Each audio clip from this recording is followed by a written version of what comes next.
episode, Retro Us. Today I just wanted to talk to you about a tabletop game from back in the 80s, which I grew up with. It's this game, it's BMX Flyer by Grandstand, 1983, if I've not already said that.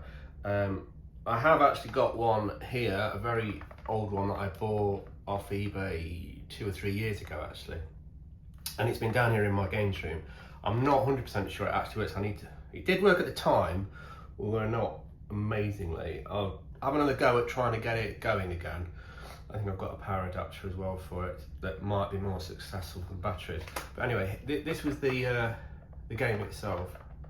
I suppose it was one of those ones where it was, as the picture here shows, it lit up very brightly with LED colour, which gave the game a bit more oomph, a bit more power. As a kid, you were drawn to this. Wow, what's this game? Look at this colour.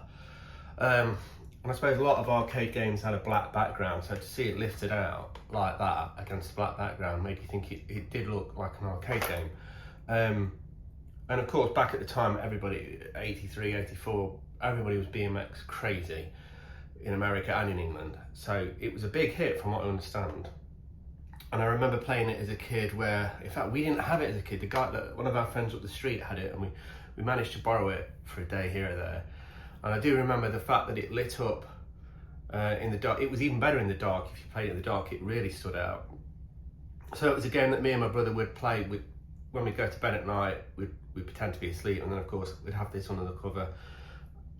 Under the cover of the darkness of the bed, you could really see the colours come out, and there's even a switch to turn the sound off. So Mum and Dad didn't even know, you wouldn't hear anything. It was great that we could play on this at night.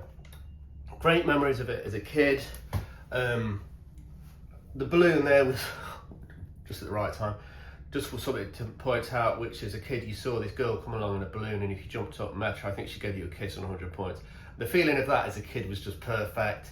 You've got a guy in a helicopter. Oh, there he is on cue as well. He comes and just drops bombs at you. You've got the other guys on the track as well who they either catch you up and run into you, or they're just in the way, so you've got to jump over them to get out of the way. You've got very Donkey Kong Jr., you've got birds flying at you constantly, and you've got these little obstacles which go in the way, which you have to wheelie over. You have to go down these ramps, under here, get these bottles of soda or something. They increase your strength points because it takes energy to jump up and as well as kick dirt in the guy behind. Those little ravines like that, you have to wheelie over them, and basically with a combination of those little valleys, the guy in front of you, the helicopter, the birds flying at you, it's pretty chaotic at times. So it keeps you on your toes, and it's so addictive though, you'll just keep going back. But I love the colour of it, the aesthetic of it. It looks really 80s, it feels 80s. I just remember it with such happy memories. I remember when I went down to the cave back in October where Mike Diver did a talk on LCD games, and he released his books from coin-ops to tabletops. This was one game, ironically, which wasn't in the book, and he didn't want to talk about because I don't think he'd got a lot of information on it. But he said he gets asked about it all the time, and I can understand why. It's a really, really cool game. So I'll get it set up so it can record me playing, and I'll give you a demonstration on it, guys, and see what you think. It's a cool game, it deserves to be remembered. Cheers, guys. So just wanted to give you a close-up of the game, guys. So we've got some controls. We've got a power on and off button, obviously the sound on and off, which I mentioned, and then the main move. There's only 4 moves you could do. Go up is jump, down is to go down those valley ravines, back kicks dirt backwards at the guy behind you, but also that takes a health point, as does the jump, and then forward is to go wheelie. So those different moves there are all you need to stay alive in the game, which is easier said than done. Not much else to say. It did take batteries. There is a port there for a power adapter, which I have got somewhere but I can't find. As it happens, I couldn't get this game working again, which is a shame. But it was a bit touch and go when I bought it, but I have got a version now to play on computer, which is fine and clear and plays a little bit better. Actually, it was a little bit damaged, this game, but I just wanted to show you it in its beauty. I did clean it up actually. It does look really sharp when it's nice and clean, and in its day it would have really popped. So there you go guys, it's a beautiful little console game. Just wanted to show you that.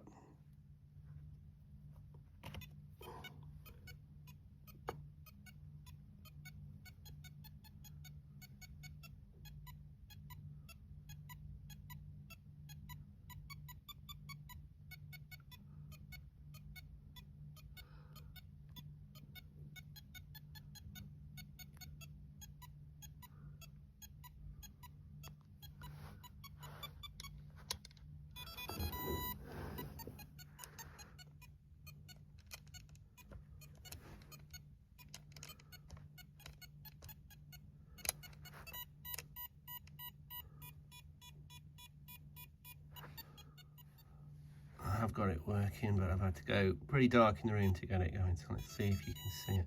Yeah, there we go. It's going to be difficult with one on.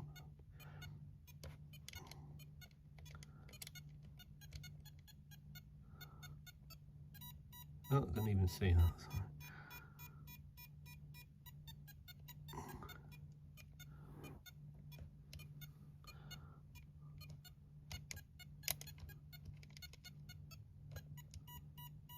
It's pretty difficult to do with one hand at the minute, holding the camera.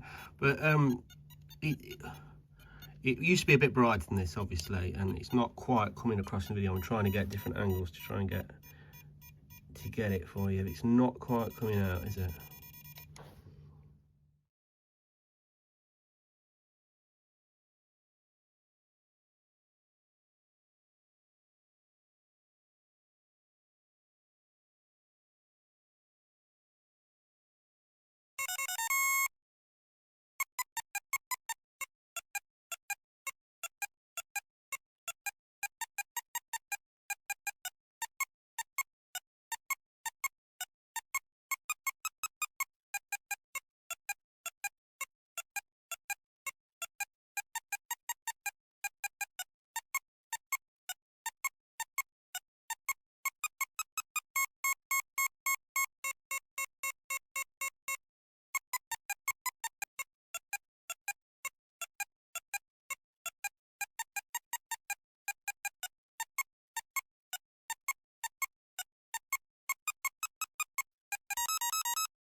So there you go, guys. Great little console. I hope you enjoyed watching me play it.